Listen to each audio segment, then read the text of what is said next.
Bienvenidos a todos. Gracias por la paciencia y les pido, calculo que les voy a pedir un poco más porque estamos con conexiones inestables, o sea que puede ser que se corte en algún momento, haya que volver a reconectar y así. Así que doble paciencia, por favor.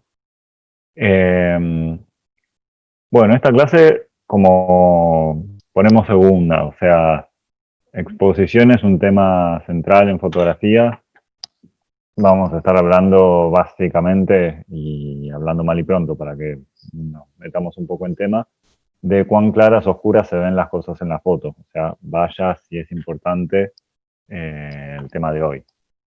Como gran parte de lo que pensamos como fotógrafos cuando estamos haciendo la puesta de iluminación y la configuración de la cámara, es cuán claro o oscura se ve cada una de las partes o todas las fotos. Entonces tenemos una cantidad de herramientas conceptuales y algunas herramientas técnicas para trabajar con esta materia.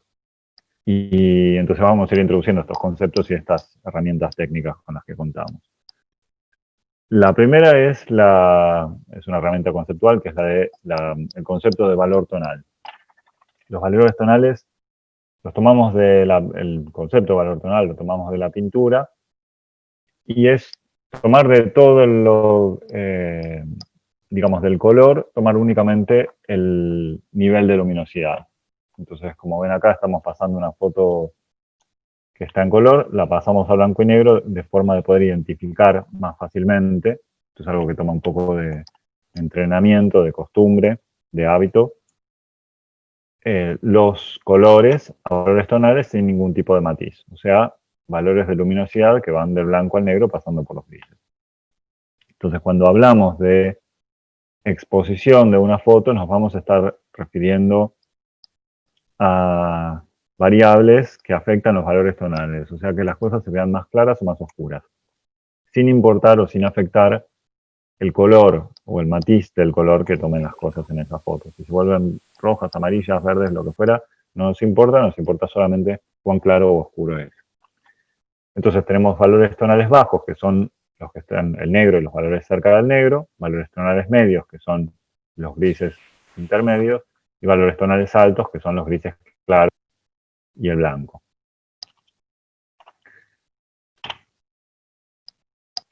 En una foto tenemos una cantidad de valores tonales en las distintas partes de la foto, y la suma de esos valores tonales nos va a dar una clave tonal, que es una forma rápida de aproximarnos a una parte importante de la estética de la fotografía, que es ver cuán claro o oscuro está en general, no en particular algún objeto o personaje en esa foto, sino en términos generales, cuán claro o oscura se ve esa foto, lo referimos a través de este concepto de clave tonal, que es tan simple como lo siguiente. La foto de la izquierda tiene una abundancia de tonos oscuros y muy pocos tonos medios y altos.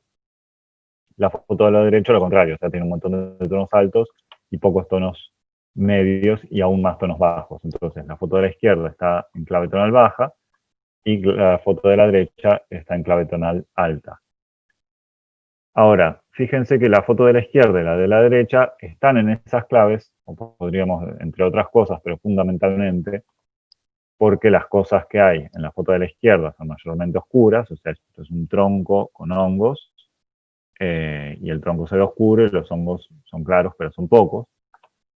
Y en la foto de la derecha es un living con un montón de cosas blancas, con gente vestida de colores claros y unas pocas cosas oscuras, de modo que la mayor abundancia es de tonos altos en esta foto de la derecha. Ahora fíjense que estas dos fotos que van a venir a continuación están tomadas en el mismo lugar, en el mismo momento, pero la de la izquierda tiene una clave tonal baja y la de la derecha tiene una clave tonal alta. Esto está dado porque hay una cantidad de otros elementos que hacen que terminan construyendo la clave tonal, que los vamos a ir viendo a lo largo de esta clase.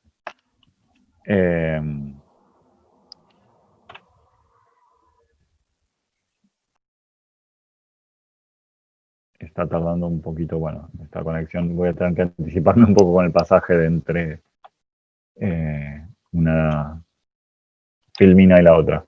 El siguiente concepto que introducimos es el de contraste, que tiene que ver con la diferencia de valor tonal que puede haber entre distintos espacios de la foto. Hay varios contrastes que se pueden encontrar en la bibliografía y en cualquier tipo de referencia a la fotografía. Contraste local, contraste general, contraste figura-fondo, contraste interno del personaje, etc. Acá vamos a introducir la noción de contraste general y vamos a ver entonces que si se fijan en la foto de arriba, es una foto en la que el contraste va cambiando por el proceso, o digamos, puede ser por el proceso de postproducción o por las condiciones del seteo de cámara, ¿no? Si comparan la foto de la izquierda con la foto de la derecha, van a ver que la diferencia entre los valores tonales más claros y los valores tonales oscuros es mucho más chica en la foto de la izquierda que en la foto de la derecha. O sea, en la foto de la derecha las cosas claras son mucho más claras y las cosas oscuras son mucho más oscuras. Mientras que en la izquierda todo eso es como mucho más parejo. Y si se fijan en las fotos de abajo, en estas fotos esa diferencia de contraste está dada por la diferencia sobre todo de la iluminación. En la foto de la izquierda es un día con nublado y con niebla, con lo cual la iluminación es muy pareja y además las cosas que están siendo fotografiadas en tonos más o menos parejos. Y en la foto de la derecha es un día despejado, la toma está hecha contra luz y hay un reflejo del sol en el agua, de forma que el cielo y la orilla se ven muy oscuras.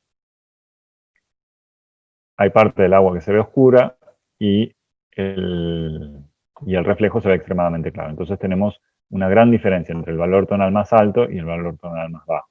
¿Sí? Entonces, entre estos dos conceptos, que son clave tonal y contraste, ya tenemos una aproximación grosera, pero bastante directa, a cómo se ve esa foto. ¿Sí? Podemos decir, es una clave. Por ejemplo, la foto de abajo a la derecha es una foto en clave tonal baja con alto contraste. Si ustedes se ponen a hacer una recopilación de imágenes en clave tonal baja con alto contraste, van a ver que hay un parecido visual bastante llamativo. ¿Sí? Si hacen otra carpetita con imágenes en clave media con contraste bajo, van a ver que esa carpetita de imágenes también se parece mucho entre sí. Entonces ya con dos conceptos que ni siquiera son matemáticas, sino que son una aproximación con conceptos, nos acercamos mucho a describir visualmente una imagen, ¿no? O vamos empezando a tener herramientas bastante fuertes para describir una imagen. Ahora, estos elementos de la clave tonal, de los valores tonales que componen la imagen y del contraste que todo esto conlleva, dependen de una cantidad de variables. Acá tenemos el listado y están ordenados, digamos, como de más afuera a más adentro de la foto, de alguna forma. O de la primera instancia que podemos modificar o sobre la cual podemos trabajar hasta la última, en términos temporales, cuando hacemos una toma. Entonces, lo primero es lo que tenemos en la escena. La intensidad de la iluminación, podemos decir también su dirección, su calidad, pero principalmente vamos a tratar de simplificar las cosas, la intensidad de la luz. O sea, si yo saco una foto con una cierta cantidad de luz y vuelvo y repito la toma con una luz con el doble de potencia, obviamente voy a tener una toma más clara, ¿sí? De clave tonal más alta. Entonces, la intensidad de la iluminación con la que estoy trabajando, sea intensidad natural, sea que de repente yo estaba trabajando a mediodía, haciendo fotos, y el sol fue bajando y se me fue oscureciendo, o sea, la luz artificial de un estudio, o sea, un flash o lo que fuera, la intensidad de la luz con la que trabajo repercute directamente sobre la clave tonal y sobre los valores tonales que voy a tener en la foto final. A veces la iluminación es general, a veces la iluminación trabaja sobre una parte en particular de la foto y no afecta a otra. Bien. Entonces, intensidad de la iluminación o de los distintos espacios o fuentes de iluminación. Luego tenemos la reflectancia de los objetos. Esto no es ni más ni menos que cuán claros o oscuros son esos objetos en la realidad, de qué están hechas sus superficies. obviamente una tela negra se va a ver más oscura que una tela blanca. Bueno, esto es algo que, así de obvio como parece, está bueno resaltarlo, porque cuando construimos una clave tonal, lo hacemos en conjunto desde la dirección de fotografía con la dirección de arte. O sea, si vamos a trabajar para hacer un policial negro y queremos que el ambiente se vea sombrío, que los personajes puedan estar ocultos en las sombras, que todo tenga una cierta atmósfera que es propia eh, de ese género, entonces no solamente tenemos que trabajar desde la iluminación, sino que tenemos que trabajar también desde el arte y desde lo que va a haber delante de la cámara. Luego tenemos los ajustes de exposición. De esto vamos a estar hablando un poco más en profundidad en esta clase, en las imágenes siguientes. Hay tres variables que tenemos en la cámara que nos permiten ajustar la exposición, es decir, trabajar con la cantidad de luz que llega al material sensible, sea una película o sea un sensor. Tenemos filtros que son piezas de vidrio que ubicamos delante del lente, o en algunas cámaras están incorporados a la cámara y se pueden cambiar con una palanquita o con algún botón o lo que fuera, y que lo que hacen es absorber parte de la luz que entraría a través del lente, retenerla, absorberla, y de esa forma hacer que la foto salga más oscura. ¿Sí? A continuación de eso tenemos el diafragma, que es un anillo de láminas en general metálicas que están dentro del lente, que lo que hacen es abrirse o cerrarse también para dejar pasar una mayor o menor cantidad de luz al interior de la cámara. Y luego tenemos el tiempo de exposición, que se regula mecánicamente con otro artefacto, que es el obturador, que lo que hace es mantener la película oscura hasta el momento de la toma, y luego dejarle pasar la luz que genera la imagen durante una breve fracción de segundo. Bueno, estas variables se suman y generan que haya un cierto nivel de exposición del material sensible a la luz. ¿Sí? Esa es la exposición de la que estamos hablando, la exposición del material sensible a la luz, y ese material sensible tiene una cierta sensibilidad a esa luz. Si el material se expone a mucha luz y es muy sensible, vamos a tener una imagen muy clara.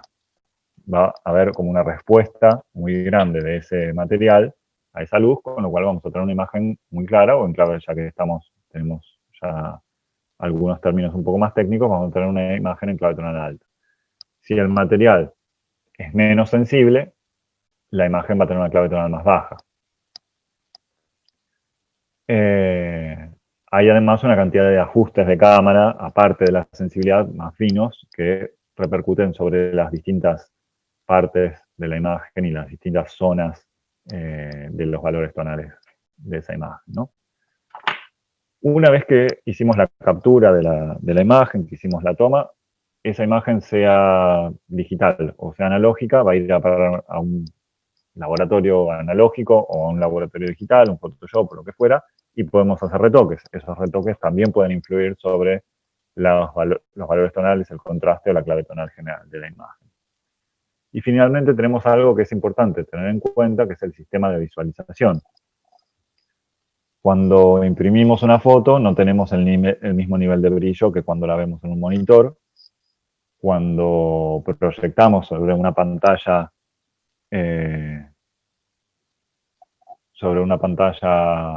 de cine o sobre un televisor, por ejemplo. Cada una de estas formas de visualizar tiene características distintas de contraste, de nivel de luminosidad, etc. ¿Sí? A ver. Hay una imagen superpuesta.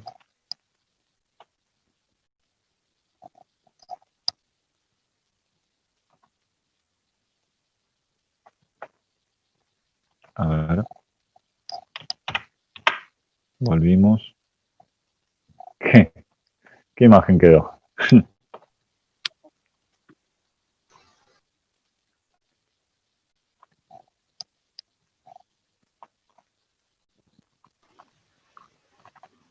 Yo no la veo, Martín, por eso les preguntaba.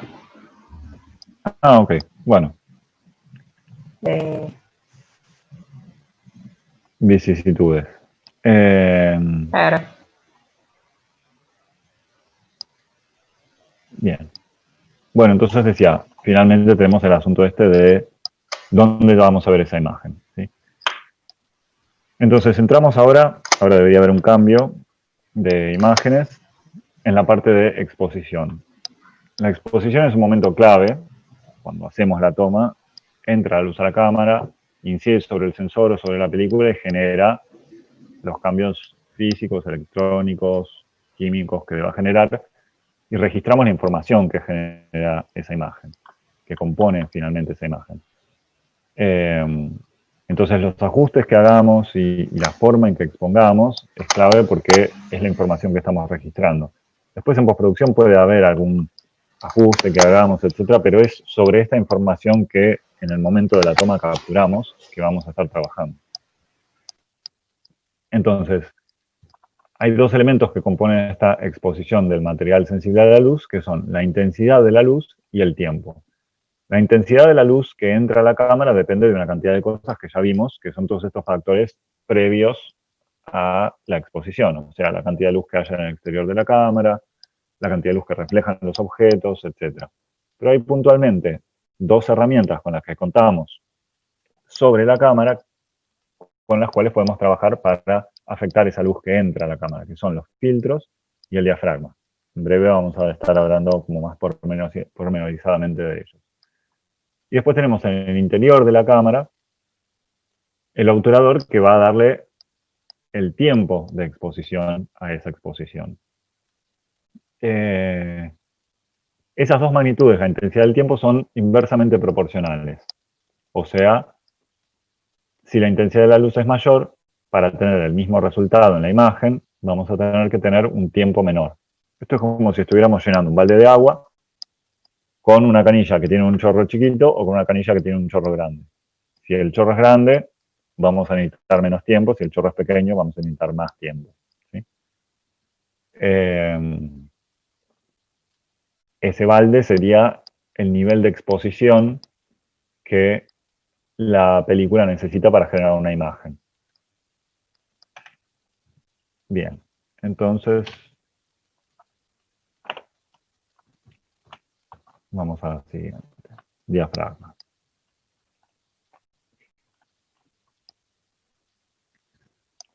Entonces el diafragma tiene un par de particularidades con las cuales tenemos que familiarizarnos como para que sea amena la cosa. En la segunda tira de fotos ven que tenemos un lente visto de frente y sin la cámara detrás. Entonces podemos ver a través del lente. A la izquierda tenemos el lente con el diafragma abierto, a la derecha tenemos el lente con el diafragma más o menos cerrado.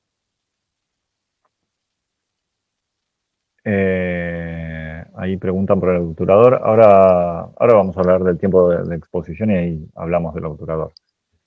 Entonces el diafragma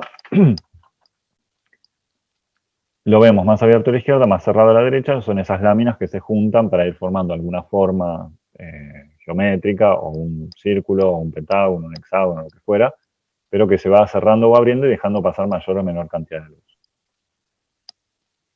Y hay una escala, que es esta escala de números que tenemos acá arriba, que se identifica con la letra F minúscula itálica, que relaciona la cantidad de luz que entra a través de cada uno de estos puntos de diafragma. Esta escala tiene un par de particularidades. La primera es que cualquier lente, o por lo menos en teoría, cualquier lente que esté puesto en cualquiera de estos puntos de diafragma, va a dejar pasar la misma cantidad de luz que otro lente en el mismo punto de diafragma. O sea, si yo tengo una cámara que tiene ópticas intercambiables, hice una toma con un lente X en diafragma 4, saco ese lente, pongo otro lente, pongo diafragma 4, y la toma tendría que salir igualmente clara o oscura que la anterior. Esa es la primera cosa. La segunda cosa es que la escala esta, a número más pequeño, deja pasar mayor cantidad de luz. Y a número más grande deja pasar menor cantidad de luz. Eso es algo importante para recordar para cuando hagan los cálculos, entre comillas, porque ni siquiera lo llamaría cálculos, digamos, conjeturas que uno hace en cuanto a cuán claras o oscuras se van a ver las cosas en la foto con distintos diafragmas o tiempos de exposición.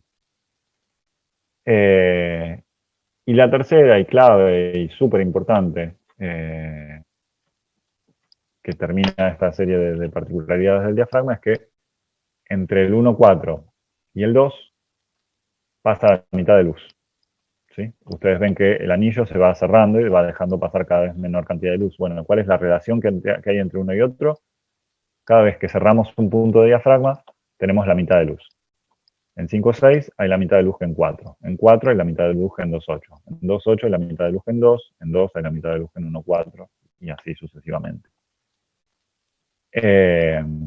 Acá abajo tienen una serie de la misma foto hecha con distintos diafragmas.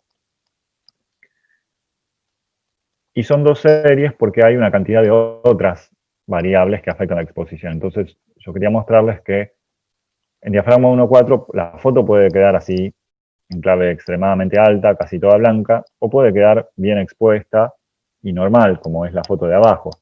Lo que sí va a pasar es que si todas las otras variables quedan iguales y nosotros cambiamos el diafragma, si la primera foto la habíamos sacado en 1,4 y había salido así, la última foto en 5,6 va a salir así. Y acá ustedes pueden ver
Estamos como con otra clase, ¿no? ¿Cómo? ¿Con otra clase? Se escuchaba el audio de alguien que estaba hablando de rango dinámico. Pero era como otra clase, alguien que está, no sé, como cursando dos cosas a la vez. Chiques, a todos quienes van ingresando, por favor, fíjense de apagar sus mics. Todavía están ingresando participantes a la sala.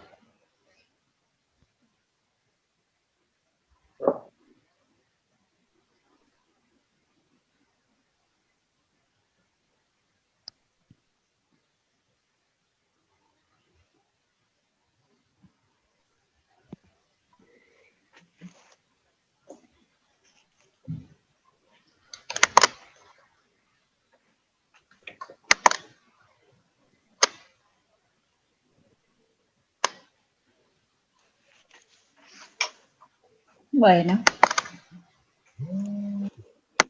Les vuelvo a pedir a todos que verifiquen tener apagados los mics. Y estamos para continuar, Martín. Vale, perfecto. Bien, bueno, entonces estábamos diciendo que la escala de diafragmas tiene tres características fundamentales. Una es que el mismo diafragma en distinto lente nos va a dejar pasar la misma cantidad de luz. Otra es que los números más altos dejan pasar menor cantidad de luz. Y finalmente que la relación que hay entre un punto y el siguiente es siempre de doble o mitad de luz, ¿sí? Y acá tenemos ejemplos de fotos tomadas con todas las otras variables constantes, pero con el diafragma cambiando un punto como lo ven arriba. Entonces, la primera foto de la primera tira está sacada en ciertas condiciones de tiempo de exposición, de luz, etc., con diafragma 1,4. De ahí se fue cerrando, diafragma 2, 2,8, 4, 5, 6, y van viendo cómo cambia la exposición de la foto. Y en la tira de abajo se cambió otra cosa, por ejemplo, la sensibilidad de la película, y con diafragma 1,4 tenemos una foto que es un poco más oscura, está en una clave un poco más baja, y se fue cerrando de ahí a 2, 2,8 y así, viendo qué fue lo que íbamos viendo cómo cambia la exposición, ¿sí? Como bien dicen por ahí, el diafragma también afecta la profundidad de campo, que es lo que vamos a ver, no en este cuadro, sino en otro que les tengo que compartir, porque no sé qué pasó cuando hice este cambio de Illustrator a PDF. Así que denme un momento, por favor.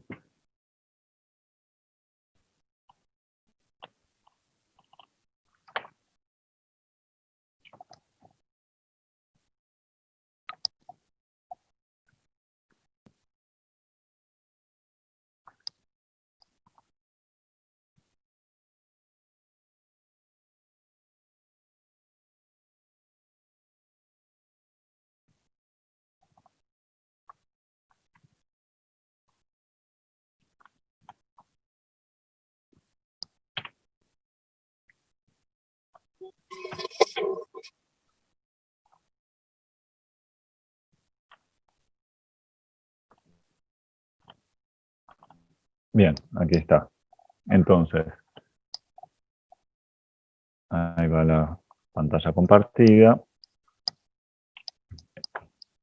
Por ahí decían que afecta a la profundidad de campo. ¿Qué es la profundidad de campo? Para quienes no la conocen todavía, tiene que ver con los planos que tenemos nítidos en la profundidad del cuadro, es decir, a distintas distancias de la cámara. Si se fijan en la imagen de la derecha, el tronco del árbol que está se ve nítido y todo lo que está más atrás o lo que está más adelante se ve desenfocado. Y si se fijan en la foto de la izquierda, ven que hay un espacio nítido mucho más grande. Eso se da, después vamos a ver en la clase de óptica que hay una cantidad de variables que lo afectan, pero en cuanto al diafragma lo que sucede es que el plano de enfoque está en un lugar, es decir, el foco está en ese tronco de árbol. Pero con el diafragma más cerrado, entran dentro de un espacio de cierta tolerancia un área mucho más amplia. Entonces, todo lo que está, o prácticamente todo lo que está dentro del cuadro se ve nítido. Con diafragmas más abiertos eso no sucede, entonces tenemos una menor profundidad de campo, o sea que las cosas que están más lejos, más cerca, se tienden a ver más desenfocadas. Esto, como les decía, está afectado por un montón de otras variables y podemos tener tomas en 1.4 que tengan mucha más profundidad de campo que estas que están viendo acá. Pero en cualquier caso, si las otras variables quedan constantes, a diafragma más abierto va a haber menor profundidad de campo. Con lo cual vamos introduciendo otra particularidad de todos estos ajustes de cámara y variables de la exposición con los que estamos trabajando, que es que cada una de las variables con las que estamos trabajando ahora no afecta únicamente la exposición, sino que afecta también alguna otra característica estética de la imagen. Estoy tratando de que pasemos, ahí está, ahí pasamos de vuelta al PDF. Entonces, con el diafragma cambiamos la exposición, pero cambiamos también la profundidad de campo. La segunda variable que teníamos en exposición es el tiempo de exposición. Tenemos para ver, esperen que entro al chat. Dice, no me quedó muy claro cómo pasa de un valor a otro.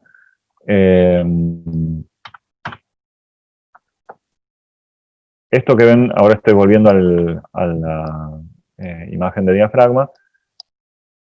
Esto que ustedes ven arriba, la primera tira de fotitos, es una foto de los anillos de control de diafragma y de enfoque en el lente, ¿sí?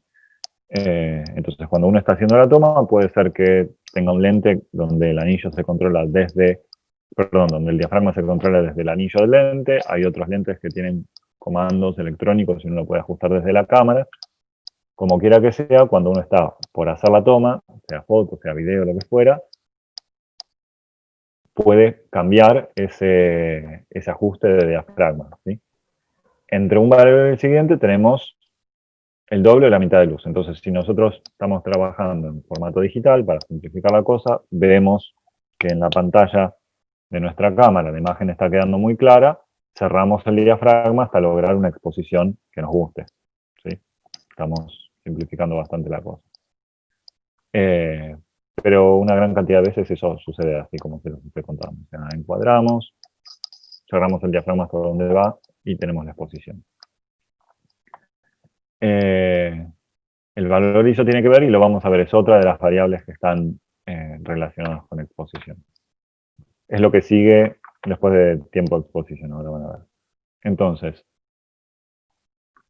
el tiempo de exposición no es más que eso, el tiempo durante el cual la luz que logró entrar al lente a través de los filtros y del diafragma, ahora vamos a ver un apartadito sobre filtros, llega a incidir sobre la película. O sea, en una cámara de tipo analógico, la película está oscura hasta el momento de la toma, sea de cine o de foto. La película llega a oscuras al rectángulo que le deja pasar la luz detrás del lente, que se llama ventanilla de cámara, y se abre el obturador dejando pasar la luz y generando la imagen. El tiempo durante el cual esa luz incide es el tiempo de exposición. Cuanto mayor sea ese tiempo de exposición, como ustedes están viendo acá, más clara se va a ver la foto. Ahora, el diafragma tenía esta particularidad de que números más altos son diafragmas más cerrados. El tiempo de exposición es una fracción de segundo. En muy raras ocasiones hacemos tomas largas, sobre todo nocturnas y cosas así, entonces tenemos exposiciones de 2, 4, 30 segundos, una hora, lo que fuera. Pero en la vida cotidiana de la fotografía más habitual, el tiempo de exposición es de fracciones de segundo, y estas fracciones de segundo, cuanto mayor es el denominador, más pequeña va a ser, ¿sí? Un milésimo de segundo es mucho menos tiempo que medio segundo, ¿sí? Entonces ustedes ven acá que las fotos tomadas con tiempos de exposición mayores, como un 50avo de segundo, se ven más claras que las fotos tomadas con tiempos de exposición menores, como 1/800. Afortunadamente, la escala de tiempos de exposición se suele regir por dobles y mitades, igual que lo que sucede con los puntos de la escala de diafragma. Los puntos de la escala de diafragma se relacionan, son números que están relacionados por la raíz de 2, pero lo que hacen es dejar pasar la mitad o el doble de luz. En el caso de los tiempos de exposición, son fracciones que se relacionan de forma tal que dejan pasar o producen la mitad o el doble de tiempo de exposición. Con lo cual, podemos compensar una cosa con la otra. Dicen por acá que una cámara analógica no tiene los valores en el lente, se debe al tipo de cámara o si tiene que haber otra manera de cambiarlo manualmente. Habría que ver la cámara. Cuando terminemos la clase, si querés, fíjate si podés compartir una imagen de la cámara y así, pero bueno, ahora para no desviarnos, seguimos con esta explicación. Al final de la clase, si querés, fíjate si le puedes sacar una foto a tu cámara y así, y vemos de qué se trata.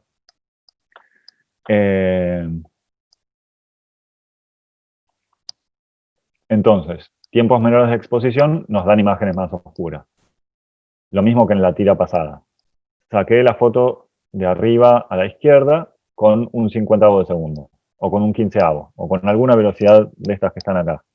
Si le voy dando menos tiempo, voy a ir teniendo progresivamente imágenes más oscuras. Si la primera la había sacado en un 50avo, la segunda en un 100 sale un poquito más oscura. La segunda en 1/200 más oscura y así sucesivamente. El resultado en términos de exposición es el mismo que si yo hubiera ido cerrando un punto de diafragma entre foto y foto. Entonces ya van viendo cómo funciona este sistemita de los puntos, los stops, los diafragmas de exposición con los que vamos trabajando para hacernos una idea de cómo van a ir quedando las fotos y poder manipular estas herramientas. Lo mismo que pasaba con el diafragma, en el tiempo de exposición hay otra variable que no está relacionada con la profundidad de campo, sino con el movimiento. Las cosas que están delante de la cámara, o ambas, pueden moverse durante ese tiempo de la exposición. Muchas veces el tiempo de exposición es breve, es una fracción de segundos y nos parece instantáneo, pero no lo es. Un 30avo de segundo o una centésima parte de segundo son un tiempo, de todas maneras. Un tiempo breve, pero durante el cual puede haber un movimiento. Entonces, si delante de la cámara hay alguien jugando con una linterna y tenemos un tiempo de exposición corto, pero más o menos largo para lo que es habitual, ese movimiento se registra. Y si ese tiempo de exposición se hace más largo todavía, vamos a tener que se registra mucho más ese movimiento. O si vamos andando en un auto y sacamos una foto por la ventanilla, si el tiempo de exposición es muy cortito, la imagen puede verse más o menos congelada, pero si el tiempo de exposición es más largo, sobre todo lo que está más cerca de la cámara, se va a ver movido. ¿Sí? Entonces, ¿cuál foto de estas está bien o está mal? Bueno, no hay un bien o mal, depende de cuál sea el efecto que queramos lograr. De forma tal que, como fotógrafos, vamos a elegir una cierta velocidad de obturación, un tiempo de exposición, y combinarlo con un diafragma y combinarlo con todas las otras variables para tener la exposición que queremos, la profundidad de campo que queremos y la reproducción de movimiento que queremos. Acá dice tiempo de exposición y abajo entre paréntesis velocidad de obturación. Nosotros tratamos de usar el concepto de tiempo de exposición porque es mucho más lineal y directo en relación a lo que es la exposición. Más tiempo, más exposición, y es un concepto como bastante simple. Velocidad de obturación es un concepto que se lo pueden encontrar en un montón de la bibliografía acerca de fotografía, así que lo tenemos que poner acá, pero confunde un poco las cosas. ¿Por qué? Porque muchas veces se habla de velocidades rápidas de obturación. O sea, lo que se mueve rápido es el obturador, pero deja pasar menor cantidad de luz. O deja pasar la misma cantidad de luz, pero durante menor tiempo, en realidad. Con lo cual confunde un poco las cosas al principio, cuando uno recién se está empezando a familiarizar con estos términos y conceptos. Así que tratamos de hablar y de que hablen ustedes de tiempos de exposición de forma de que la cosa sea un poco más clara. ¿Sí? Entonces, relacionando, para arrancar, tiempo de exposición y diafragma, podemos hacer un ejercicio de ley de reciprocidad. La ley de reciprocidad es una ley que relaciona el tiempo de exposición y la intensidad y dice que ambos son inversamente proporcionales para lograr la misma exposición. Esto es, esta foto de la baliza amarilla. La saco con diafragma 5 o 6 y un tiempo de exposición de un 500avo de segundo. Después saco la misma foto pero con diafragma 8. Entonces la foto me queda un punto subexpuesta, o un punto más oscura. ¿Sí? Un punto, un paso, un stop, o un diafragma, o un diaf, son formas de referirse a este mismo cambio de doble o mitad de luz. ¿Sí? Entonces, de 5, 6 a 8, pasa la mitad de luz, la foto me queda un punto más oscura. Ahora, yo no quería eso, yo quería ganar profundidad de campo, por eso cerré el diafragma, pero quiero el mismo nivel de exposición. Entonces, ¿qué hago? Voy a cambiar el tiempo de exposición para compensar esa pérdida que tuve por el lado del diafragma. ¿Cómo hago? Le doy el doble de tiempo. Paso de 1 sobre 500 a 1 sobre 250. Y otra vez tengo el mismo nivel de exposición que tenía en la primera toma. Fíjense acá que pasé de 1 sobre 500 a 1 sobre 250, ese es el doble de tiempo. ¿Sí? Como dividimos el denominador a la mitad, tenemos el doble del tiempo, tenemos mayor exposición. Todos estos pares que tienen acá a la derecha producen en términos de exposición el mismo resultado. O sea, si saco la foto en diafragma 2 y le doy un tiempo de exposición de 1 sobre 4000, o si voy cerrando el diafragma de a un punto y aumentando, disminuyendo el tiempo de exposición, si voy disminuyendo el diafragma, ¿sí? O sea, achicando la abertura de diafragma, y voy aumentando el tiempo de exposición, estoy logrando siempre el mismo nivel de exposición general, o sea, la foto me queda así como ustedes la ven acá abajo a la derecha, con cualquiera de estos pares. ¿Sí? Diaf 2, 1 sobre 4000, Diaf 2.8, 1 sobre 2000, todos van a hacer la misma foto, solo que va a cambiar la profundidad de campo y va a cambiar el movimiento. ¿Sí?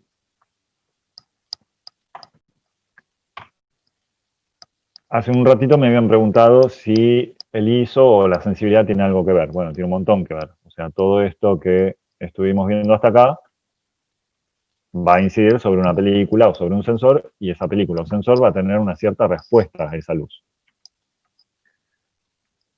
Esa respuesta a la luz se mide en ISO, que es una sensibilidad, una escala, digamos, hay una escala que está dentro de las normas ISO que mide la sensibilidad. Y esa sensibilidad, también afortunadamente, tiene relaciones de dobles y mitades, de forma tal que una película o un sensor que trabaje a 800 ISO va a responder o va a tener el doble de respuesta que si trabajara a 400. Es decir, va a ser lo mismo que si yo hubiera abierto un punto de diafragma. En términos de exposición, el doble de sensibilidad es lo mismo que si yo hubiera duplicado la cantidad de luz o duplicado el tiempo de exposición. ¿Sí? Entonces, si saqué la primera foto con ISO 100 y después saco otra foto con ISO 200, voy a tener la segunda foto. Si saqué la primera foto con ISO 400 y saco la segunda foto con ISO 800, voy a tener ese resultado. Y así sucesivamente. Preguntan por ahí qué significa dB. Bueno, hasta ahora venía en términos de sensibilidad todo bastante simple. Resulta que las cámaras de televisión y las cámaras que, digamos, fueron diseñadas por gente que diseñó cámaras de televisión, en vez de estar en ISO, no nos dicen la sensibilidad, sino que nos dicen cuánto se aumenta esa sensibilidad sobre la sensibilidad base. Esa forma de aumentar la sensibilidad se mide en dB. Y cada 6 dB que le sumamos a la sensibilidad base, estamos duplicando la sensibilidad. Es decir, que si mi cámara originalmente estoy trabajando en 0 dB y le pongo 6 dB, significa que dupliqué la sensibilidad. Es como si hubiera abierto un punto de diafragma o duplicado la cantidad de luz. Los dB son una unidad de ganancia y tiene que ver con cómo se genera esa sensibilidad en las cámaras digitales.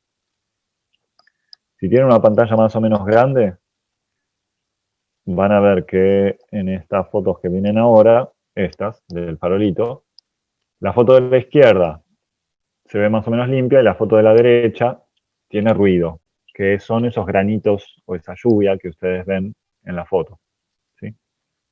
Eso se genera sobre todo, o se ve sobre todo, cuando le aumentamos la sensibilidad al sensor o a la cámara, ¿no? Y la forma de aumentar esa sensibilidad es darle ganancia, es amplificar electrónicamente la señal. Entonces, trabajar con sensibilidades altas o darle ganancia a la cámara, que es lo mismo pero especificado con otros términos, genera como efecto colateral este aumento del ruido en la imagen. Como todo lo que venimos viendo, esto también es relativo. Hay cámaras de muy alta calidad en las cuales podemos trabajar con sensibilidades altas o con mucha ganancia sin que eso se note demasiado. Y hay otras cámaras, como las cámaras de los celulares más económicos, en las cuales si trabajamos con una sensibilidad un poquito más alta, sensibilidad de base, como 400, ya se empieza a notar el ruido. Esto lo pueden probar con su celu, vayan y saquen una foto en las condiciones de baja iluminación y van a ver que se ve un montón de ruido.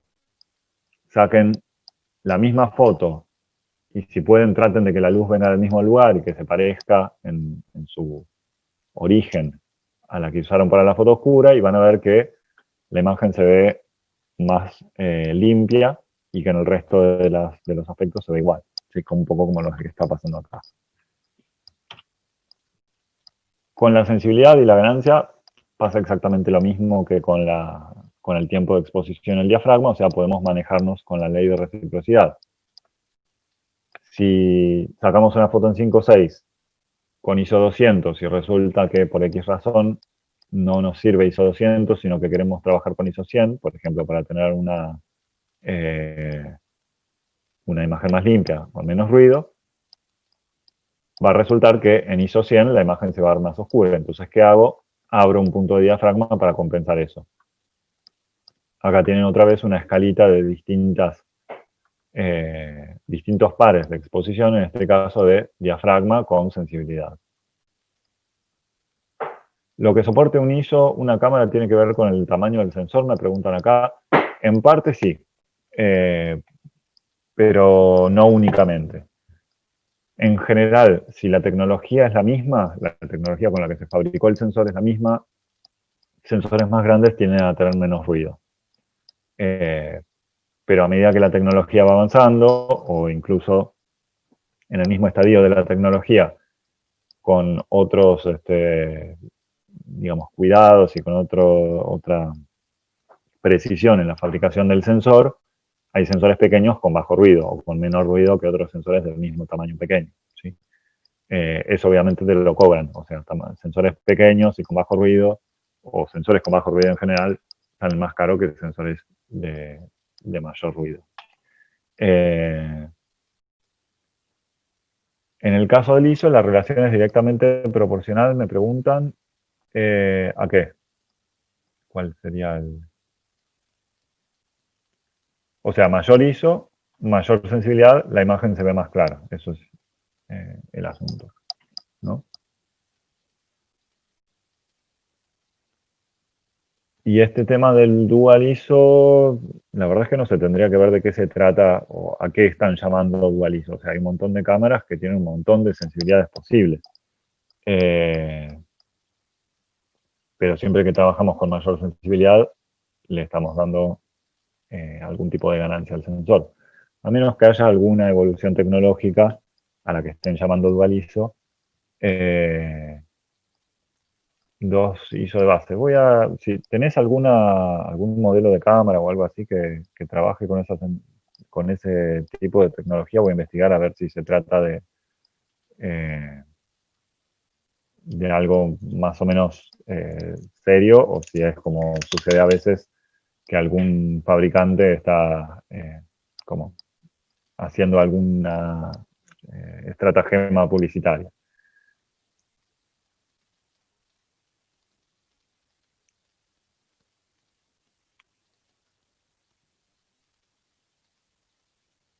Claro, la ley de reciprocidad, digamos, relaciona la abertura de diafragma y la velocidad de obturación y es inversamente proporcional.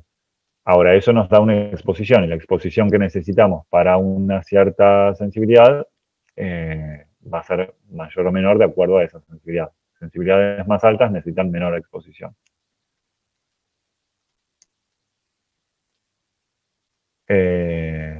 Vamos a ver cómo es el asunto ese del dualizo. Para la próxima, yo me doy un poco algunas especificaciones de fabricantes y les digo.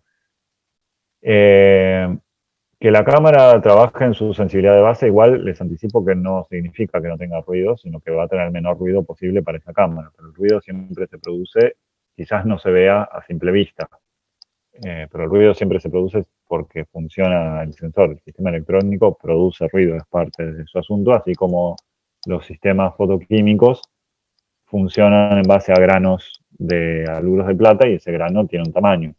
Las películas de baja sensibilidad tienen granos más pequeños, pero los granos siguen estando ahí y si ustedes amplían más la foto, lo van a ver. Con el ruido pasa un poco lo mismo, o sea, las cámaras de mayor calidad tienen un ruido extremadamente bajo, que a simple vista es imperceptible, pero que si ustedes trabajan la imagen, la retocan, hacen algún ajuste un poco más intenso, lo pueden llegar a empezar a ver. Bien. Entonces, estas variables que estuvimos viendo son variables que nos permiten trabajar sobre la exposición o afectar los valores tonales con los que vamos a ver nuestra foto final. Ahora hay una cantidad de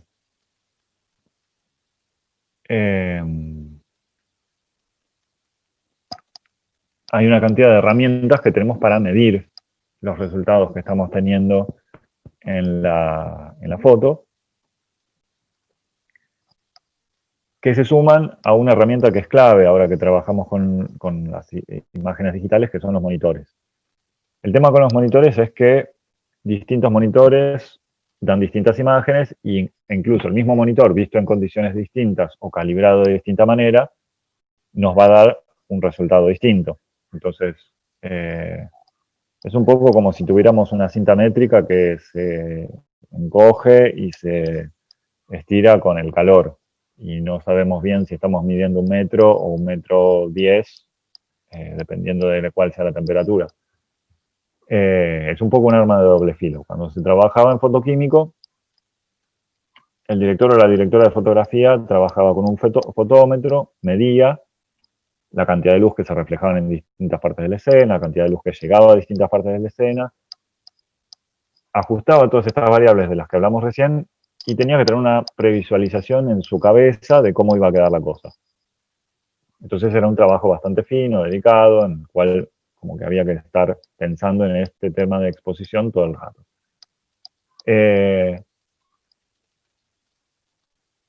Ahora que tenemos monitores y podemos ver lo que estamos trabajando y trabajar sobre lo que estamos produciendo constantemente, o sea, miramos en el monitor y vemos si lo que está en el fondo nos resulta que queda muy oscuro, le podemos echar más luz, y si no podemos echarle más luz, podemos abrir el diafragma y sacarle luz a lo que hay en el frente y compensar de esa forma. Hay un montón de, digamos, trabajos de ajustes de exposición que se hacen mirando el monitor.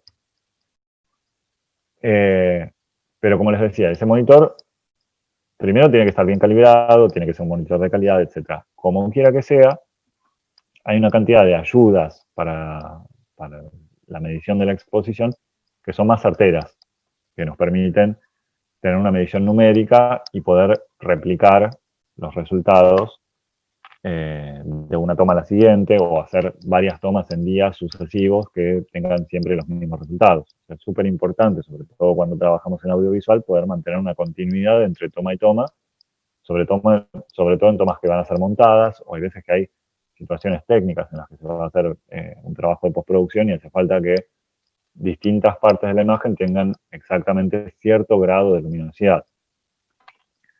Entonces, para eso es que trabajamos con esta escalita, que es bastante simple, que es la escala IRE, donde negro es 0%, blanco es 100%, el gris medio está cerca del 50%. No vamos a profundizar demasiado en algunas pequeñas sutilezas que hay ahí. Y entonces digamos que hay una escala de 0 a 100, de negro a blanco, que le da un valor de luminosidad a cada valor tonal, ¿no? Esa escala IRE nosotros la podemos usar o ver en distintas herramientas que vienen adosadas a las cámaras, a los equipos de postproducción, a los programas de postproducción o a los monitores. Hay un montón de monitores que, siendo digitales, nos permiten tener una pantallita tipo picture in picture en alguna parte del monitor, donde vemos algún tipo de gráfico o de representación en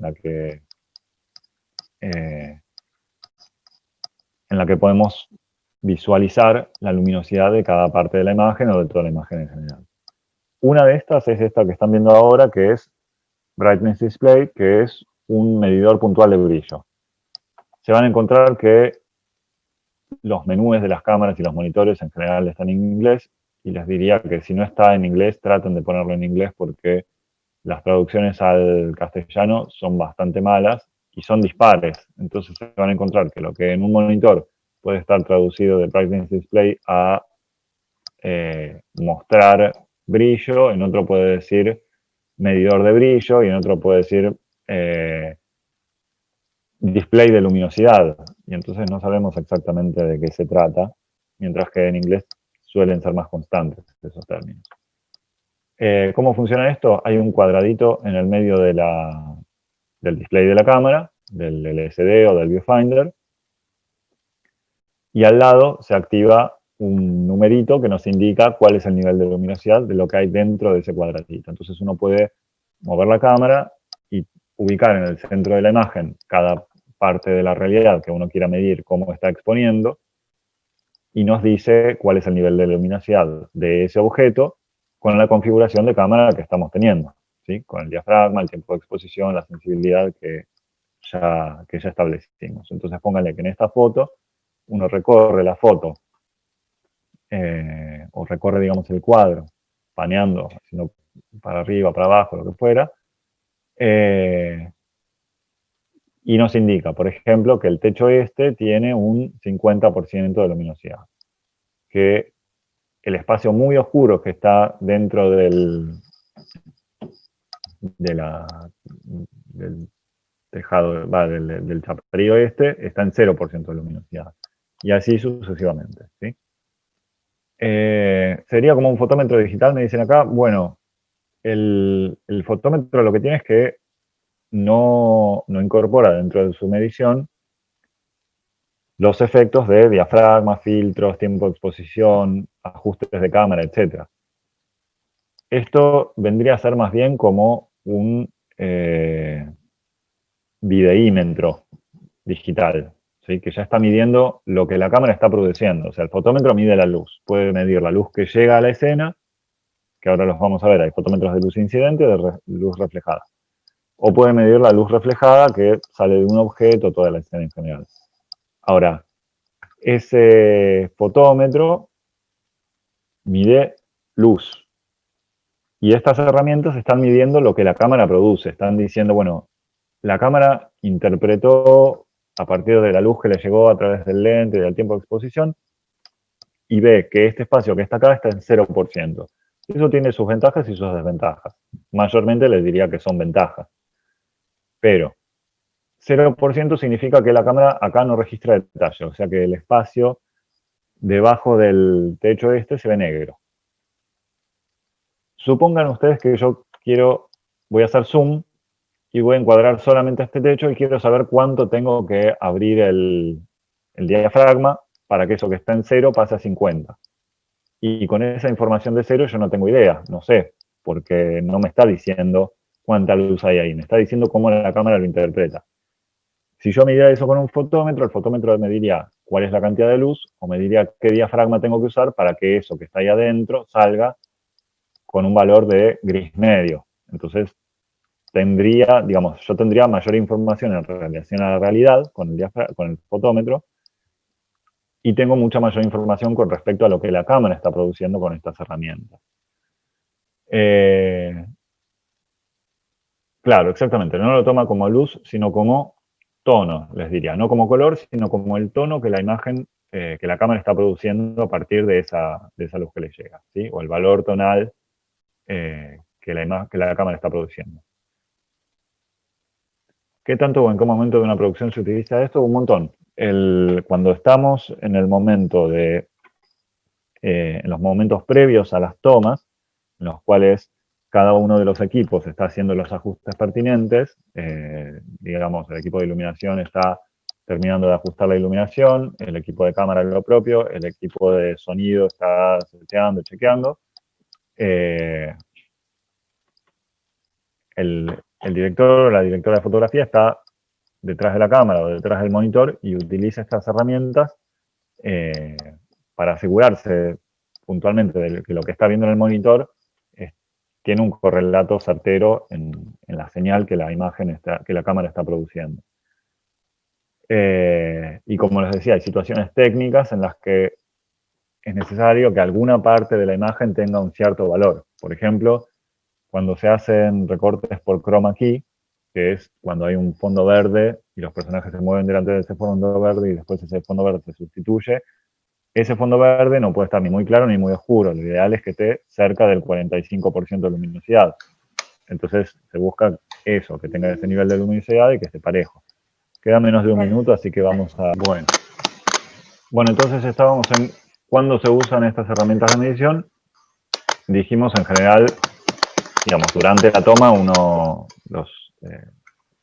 sea operadores y operadoras de video, HD, directores y directoras de fotografía están constantemente pendientes de los distintos niveles de luminosidad, de la incidencia de las luces y demás, que de repente la continuidad entre una toma y otra, que no haya alguna variación técnica azarosa, o sea, cuestiones como que de repente no se apague un farol y pase inadvertido y de repente haya una toma con una falta de continuidad o cosas por el estilo. Imagínense ustedes que tenemos que rodar una escena en la que hay un diálogo entre un par de personajes y esa escena se rueda en un par de días, ¿no? Como que es una escena larga, se empieza a filmar un día y se sigue filmando al día siguiente. Necesitamos mantener una continuidad entre una escena y la otra. Y entonces, más allá de que nosotros podamos revisar una toma y comparar con la anterior, tener la referencia numérica de cuál es el valor de luminosidad de cada espacio ayuda un montón para mantener esa continuidad, ¿sí? Bien, entonces otra herramienta que tenemos por el estilo y que es bastante gráfica es este false color, que también funciona con la misma escala y que lo que hace es transformar la imagen en colores plenos, bien saturados, que son mucho más fáciles para nuestro sistema visual de reconocer que las diferencias de los valores tonales, ¿sí? Si ustedes se fijan acá, esta imagen coloreada se nota muy rápidamente cuáles son los espacios en rojo, que son los espacios donde todo queda absolutamente blanco, sin ningún tipo de detalle. Los espacios naranjas, que están cerquita de ese blanco, los espacios amarillos, que serían un gris claro, los espacios verdes, que son tonos medios, y los espacios azules, que son tonos bajos. La misma foto que antes, que ahora vuelvo a la toma anterior, como para que las puedan comparar, pero donde es mucho más gráfico, fácil, rápido, identificar los grupos o las zonas de distintos valores tonales que en la imagen original, incluso que en la imagen original en blanco y negro, ¿sí?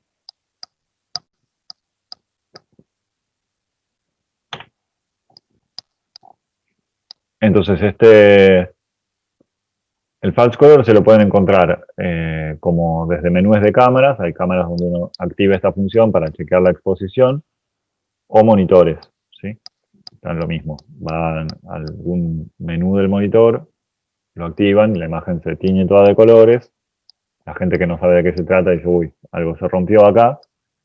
Y es súper útil para hacer un ajuste de exposición rápido, para verificar si hay algo que se está quemando, o sea, como se dice en la jerga, algo que está fuera del rango de exposición posible del material con el que estamos trabajando y que no está registrando detalle. ¿Sí? Y luego tenemos otra herramienta que me preguntan acá cómo es la equivalencia. Esto varía de acuerdo a cada herramienta. O sea, hay monitores que tienen un código de colores y otro, pero en general los colores azulados y el violeta van para los tonos bajos, el verde suele ir para los tonos medios, y el amarillo, el naranja y el rojo van progresivamente a los tonos más altos. En general el rojo es algún quemado, el naranja suele ser algún grado de valor muy alto o quemado también, y el amarillo son valores muy altos. El histograma, que es esta herramienta que tenemos acá, este gráfico de barras, como de curvas, a las que lamentablemente ya estamos medio acostumbrados, es en realidad, les decía, un grafiquito de barras que representa cuál es la proporción en la que están los píxeles de distintos valores tonales. A la izquierda están los valores tonales bajos, a la derecha están los valores tonales altos. Entonces, si se fijan, de esta imagen de la izquierda arriba, hay muchos más valores tonales altos que bajos. ¿Sí? Este es el histograma, claramente es el histograma de una imagen en clave tonal alta. El histograma de la derecha está todo metido en el medio. De hecho, hay una montañita que representa el río, que es la montañita más alta que está a la izquierda, y después hay otra montañita un poco más baja porque tiene menor cantidad, que está a la derecha, porque es un poquito más clara, que es la que representa el cielo. Y están bien pegadas entre sí, o sea, hay muy poco contraste, hay muy poca diferencia entre esas dos montañitas.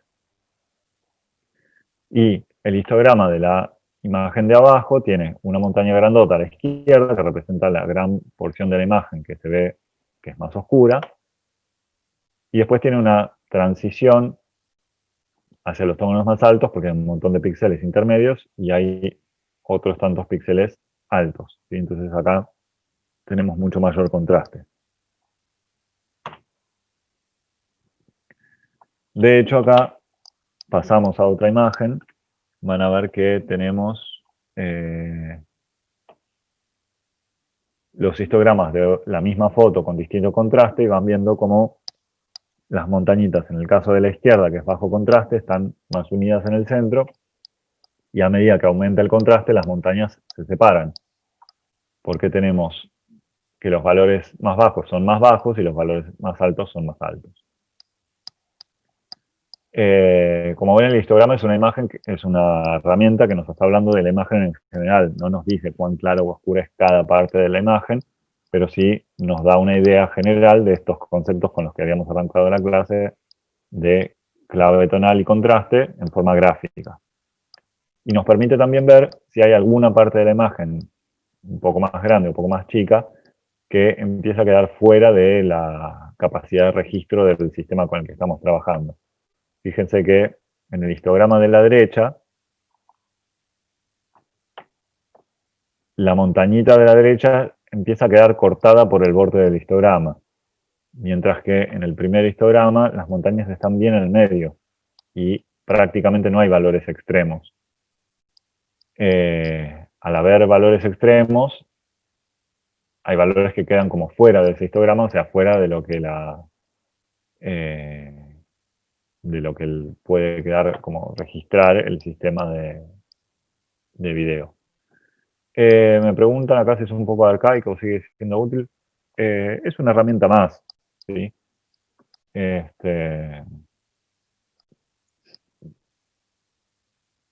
eso, es una herramienta más. Está midiendo cosas distintas de las que miden las otras herramientas. Y más allá de, digamos, hay cámaras o monitores en las cuales contás con un histograma y usas eso que tenés. Eso, en postproducción se usa un montón. Te permite aparte ver hay otras informaciones acerca de la imagen que ya digamos son un poco más más complejas, pero que aparecen un montón. Porque, por ejemplo, cuando vos tenés una imagen que empieza a perder información y en el histograma ves que se separan los tonos entre sí, podés ahí chequear la cadena que tuviste en la cual ese archivo se fue quizás degradando. Es como algo un poquito más, técnicamente más profundo que lo que estamos viendo ahora, pero digamos que cuando uno hace retoques o pasa una imagen de un formato a otro, o de una profundidad de vista a otra, después en un histograma bien detallado puede ver si hay tonos que está faltando en el medio o no. Así que eso, más que arcaico, es a veces la herramienta con la que uno cuenta y a veces te puede resultar como más útil incluso que otra.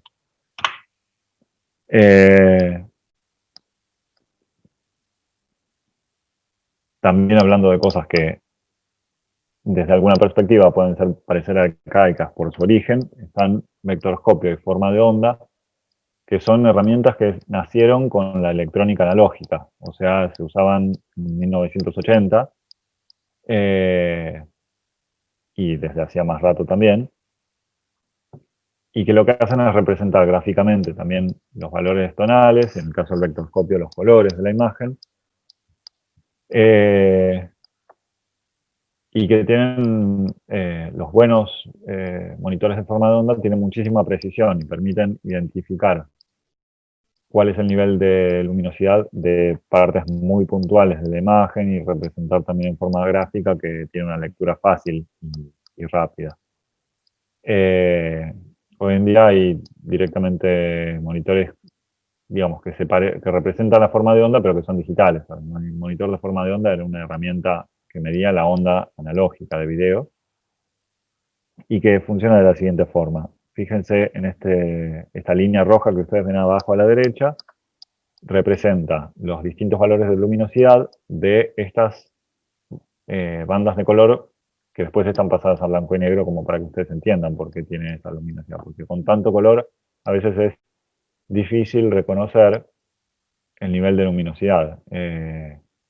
Las barras de color de la señal están ordenadas de esa forma porque están ordenadas por luminosidad decreciente. ¿Sí? Bien, entonces esa luminosidad está graficada por un monitor de forma de onda en esta escalerita. De izquierda a derecha representa la luminosidad y de de izquierda a derecha representa la imagen, o sea, lo que está a la izquierda en la imagen sería a la izquierda en el forma de onda, y de arriba a abajo nos dice el nivel de luminosidad. O sea, la barra blanca hace una rayita arriba en el 100%, la barra negra hace una rayita más abajo. De las cosas que sí me parece que son un poco más arcaicas y que decíamos hoy a la mañana que hay un montón de directores y directoras de fotografía que los siguen usando por una cuestión de costumbre, de uso, pero que es raro que las nuevas generaciones y las generaciones intermedias también sigan usando el fotómetro, porque, como les había dicho hace un rato, las herramientas incorporadas a las cámaras, a los monitores, trabajan directamente sobre lo que la cámara está reconociendo o capturando, mientras que el fotómetro mide únicamente la luz que le llega o la luz que se refleja. Con lo cual hay que hacer un trabajo de mucha mayor interpretación, mientras que el trabajo sobre el monitor y con las herramientas de medición de las cámaras y los monitores es mucho más, digamos, trabaja al final del proceso y es mucho más gráfico, incluso mucho más visual, porque estamos viendo en un buen monitor la misma materia sobre la que estamos trabajando. Como quiera que sea, los fotómetros, que les van a ser además indispensables si en algún momento llegaran a querer trabajar con fotoquímico, se clasifican en dos grandes ramas, una de luz incidente y otra de luz reflejada. Los de luz incidente tienen siempre alguna superficie blanca, que puede ser una media esfera o un disquito, sobre el cual reciben la luz. Y suelen tener algún tipo de calculadora digital o mecánica, como estos discos que hay acá abajo, que permiten saber a partir de esa cantidad de luz que llega a ese lugar, qué combinación de diafragma, tiempo de exposición y sensibilidad habría que usar para que las cosas que están iluminadas por esa luz se vean representadas en valores tonales parecidos a los que tienen en la realidad. Piensen que en general la luz que ilumina una escena no es pareja, o sea que incluso cuando uno trabaja con un fotómetro de luz incidente, hay que ir recorriendo el cuadro y evaluando dónde uno quiere más luz, dónde quiere menos luz, a cuál de esas mediciones uno le va a asignar la exposición de cámara, si es que le va a asignar la exposición de cámara a alguna de esas fuentes de luz, o si va a hacer alguna corrección hacia arriba o hacia abajo. Los fotómetros de luz reflejada se dividen a su vez en fotómetros de luz reflejada de amplio ángulo, que son de bastante escasa utilidad, y los fotómetros de tipo spot meter, que miden un ángulo muy puntual, como de 1 grado o menos, a veces, de luz reflejada. Entonces podemos saber exactamente cuánta luz refleja alguna parte de algún objeto, cara de un personaje, y el fotómetro nos va a decir nuevamente qué combinación de diafragma, tiempo de exposición y sensibilidad tenemos que usar para que, o qué varias combinaciones, ¿no?, podemos usar para que esa zona salga de un valor de gris medio, ¿sí?, representada en la foto en un valor de gris medio. Y nuevamente, como fotógrafos, tendremos que calcular si no queremos que salga en valor de gris medio, ¿cómo hacemos? O sea, si hay que abrir o cerrar el diafragma, si hay que darle otro tiempo de exposición, etc. Entonces, todo esto es también algo que, digamos, los fotómetros nos dan una cierta información y después hay que interpretar esa información.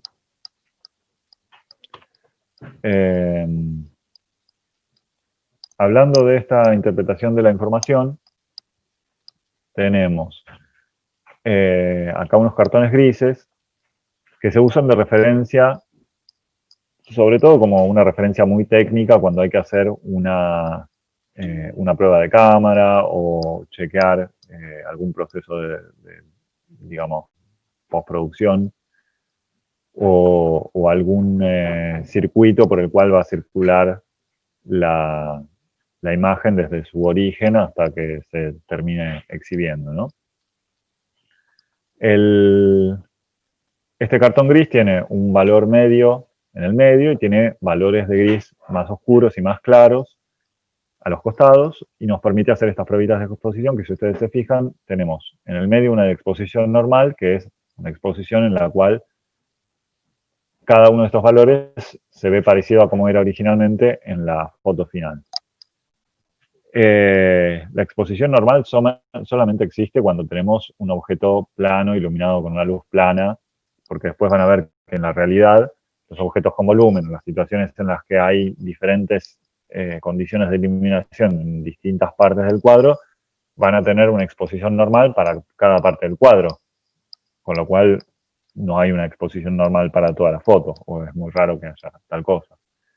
Bueno, pero hablando, digamos, técnicamente de esta exposición normal, si nos vamos a una exposición normal menos un diafragma, lo que empieza a pasar en general es que encontramos el límite o empezamos a encontrar los límites del sistema con el cual trabajamos. Entonces, un punto más abajo, los valores tonales altos están ok, solamente más bajos, pero los valores tonales más bajos, del negro y el gris más oscuro, se pegaron entre sí y están los dos en negro.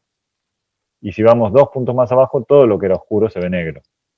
Y al revés, si vamos hacia arriba, si aumentamos la exposición, en n+1 los dos valores más claros se pegaron entre sí, y en n+2 los 3 valores más claros se pegaron entre sí, y así sucesivamente. O sea, los sistemas de reproducción de imagen tienen límites, no solo en los bordes del cuadro, sino dentro del cuadro en los niveles de exposición que pueden manejar. Distintas cámaras, distintos sistemas de compresión, de archivos, etcétera, tienen rangos más amplios o más estrechos. Pero como quiera que sea, en algún punto hay un límite a lo que podemos registrar y es dentro de esos límites que estamos trabajando cuando hacemos la exposición. Entonces es clave cuando exponemos cuál es esta combinación de diafragma, tiempo de exposición, sensibilidad, etcétera, que usamos, porque lo que estamos haciendo es ver qué es lo que va a quedar dentro y qué es lo que va a quedar fuera de los límites de este sistema con el que estamos trabajando.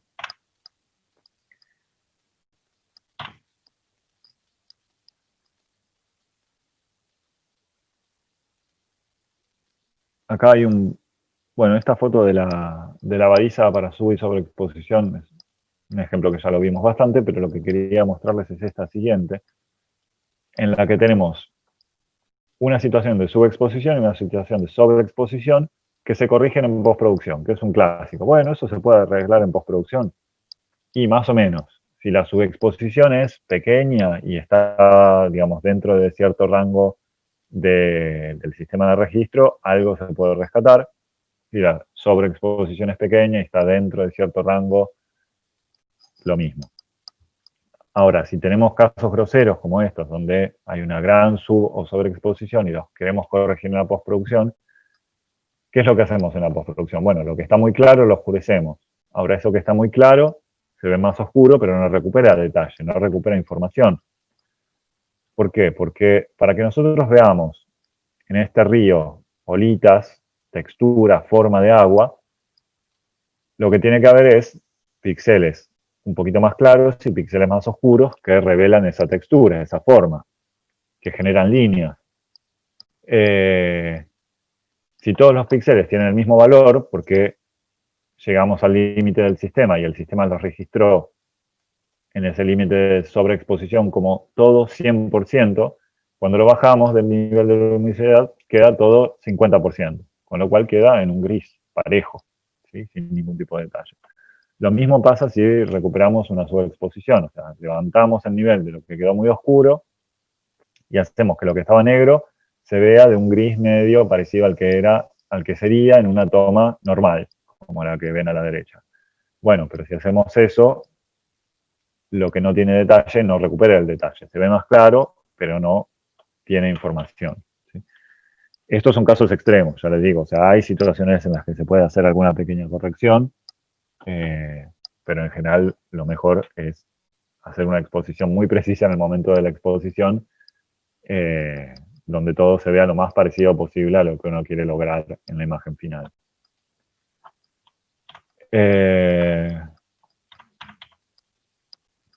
Bien, y me había quedado fuera, como fuera de programa, como un bis, el tema de los filtros, y ya voy a ir a esa imagen.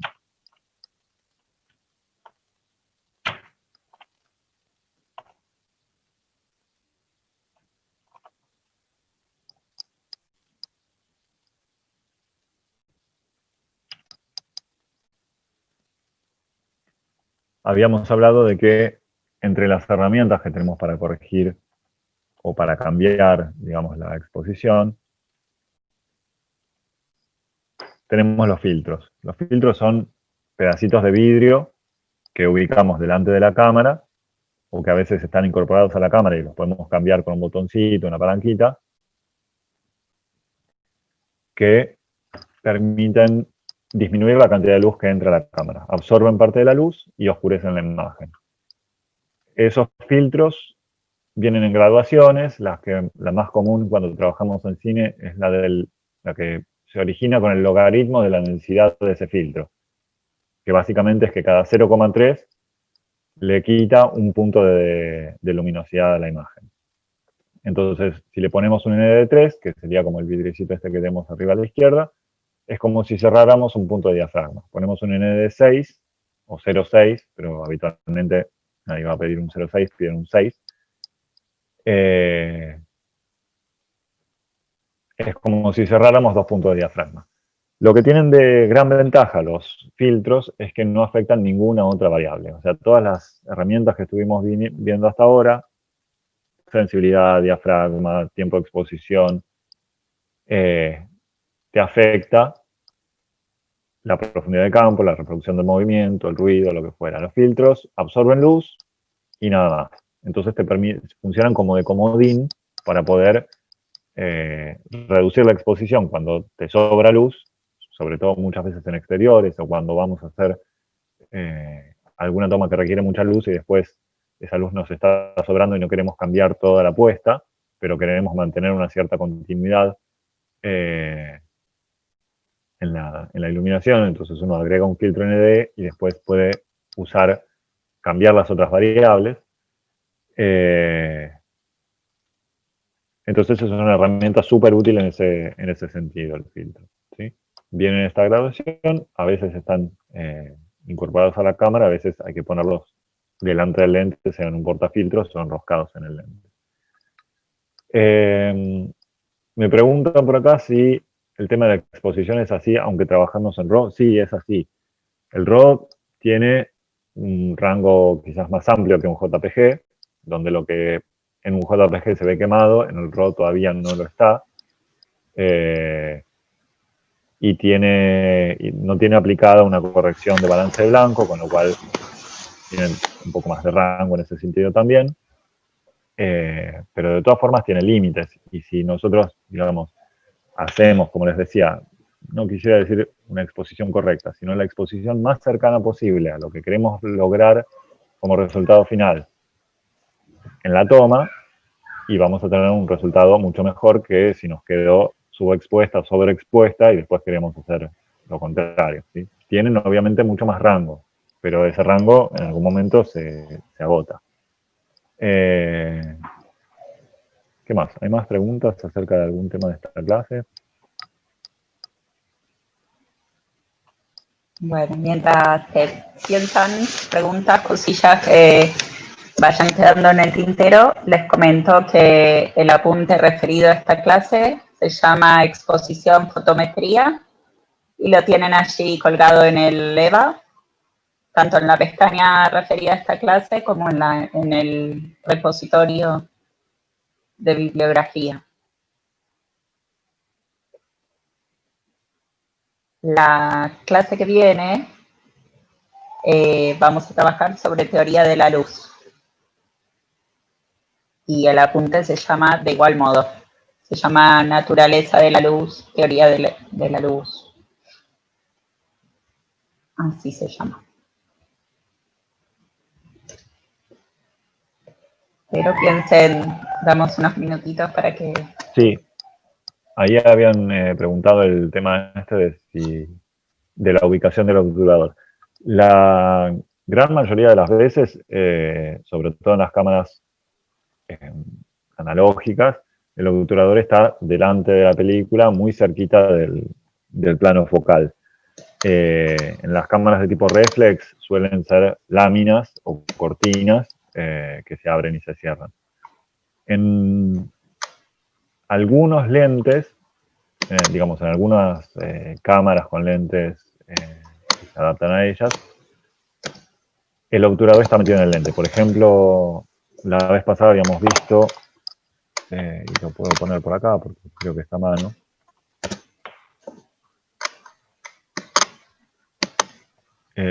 Habíamos visto las cámaras de tipo de doble lente de formato medio. Y esas cámaras tienen el obturador incorporado en el lente. Y es un obturador que se parece a un diafragma, pero que se cierra con...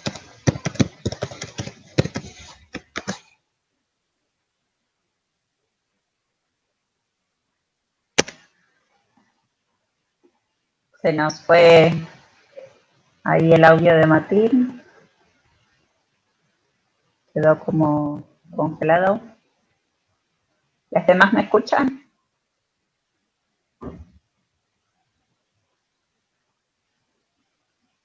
Hola Mari, ¿cómo estás? Sí, se escucha perfecto, Mari, ¿eh? Te escuchamos. No Martín, pero sí. Ok. Está teniendo Martín ahí algún tema. Bueno, esperémoslo un poquitito. De todas maneras, estamos en lo que es el cierre de la clase. El apunte de hoy se llama Exposición Fotometría. Martín, ¿me escuchás? Ahora sí me quedé momentáneamente sin internet. Ok. Les decía que... Ok, me parecía. Les decía que estas cámaras que tienen doble lente, que ven acá en el centro de la imagen, tienen el obturador incorporado en el lente, entonces no hay un obturador en la cámara. De hecho, esos tres lentes son intercambiables y cuando uno cambia el lente, cambia también el obturador junto con el lente. Y en las cámaras de cine el obturador no es digamos, no son cortinas, sino que suele ser un disco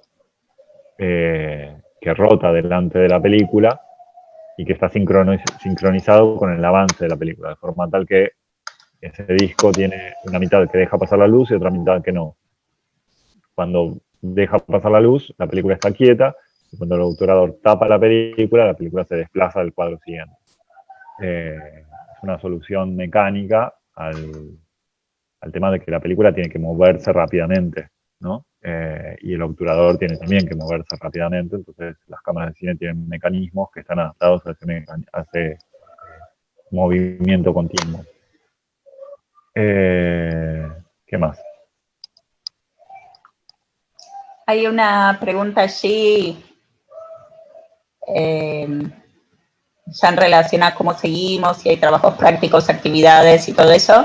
Esta asignatura, sobre todo en esta modalidad virtual, no tiene prácticos, ¿sí? Es una asignatura eminentemente teórica y lo que tenemos pautado son 2 parciales y la materia tiene un sistema de acreditación mixto. Es decir, que ustedes pueden tener promedio 7 o más entre esos parciales y promocionar la materia, o bien rendir examen final.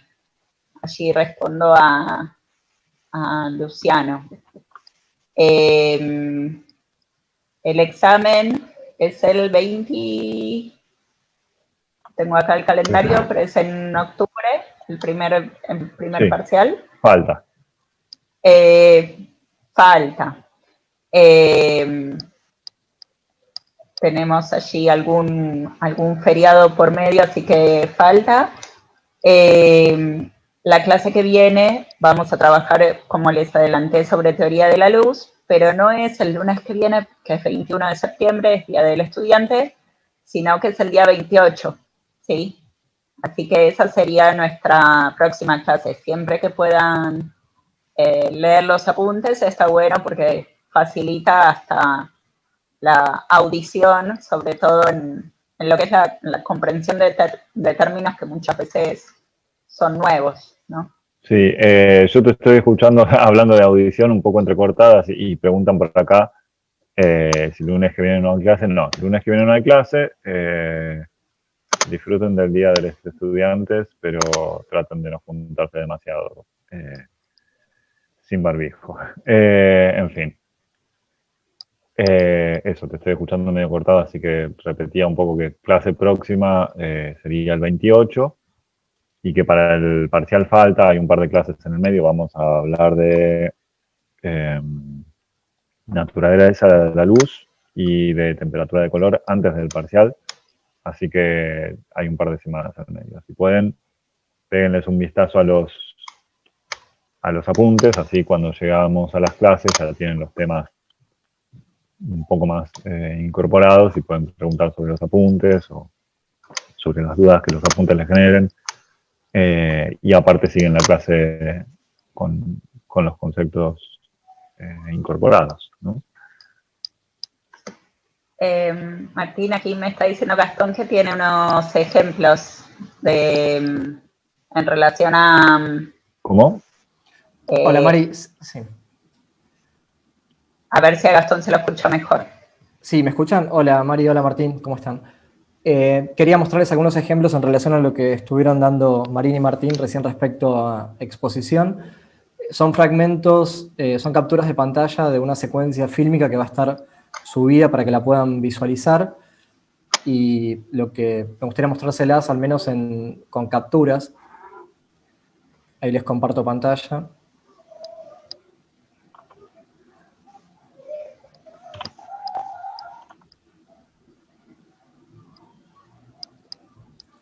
¿Están viendo?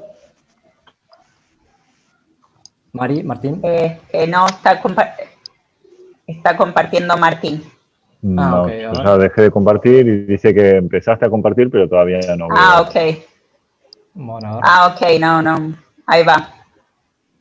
Bueno, quedan unos 3 minutos y medio de esta reunión.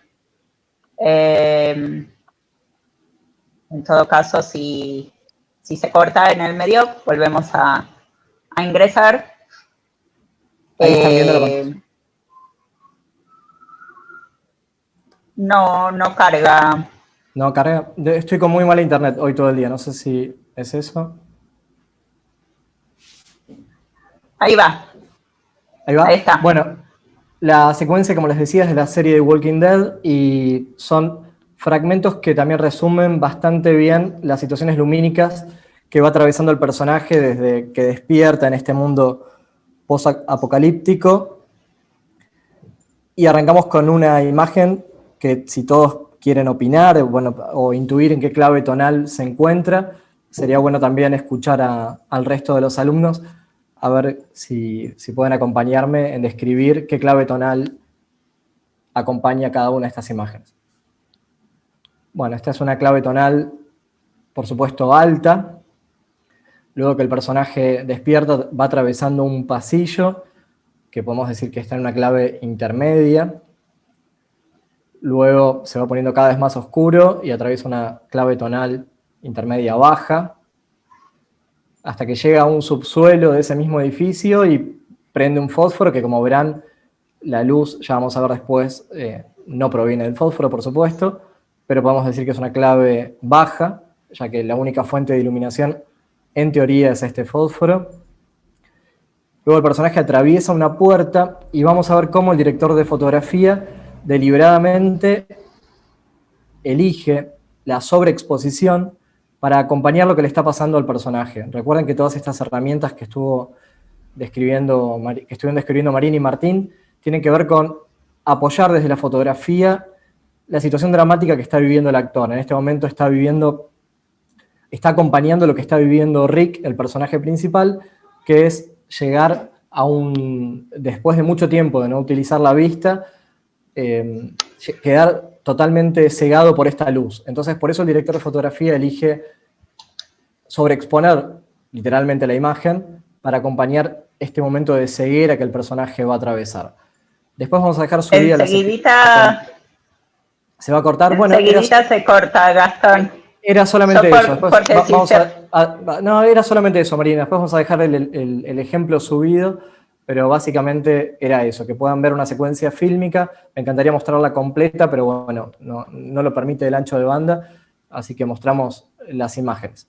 Eso solo. Gracias, chicos.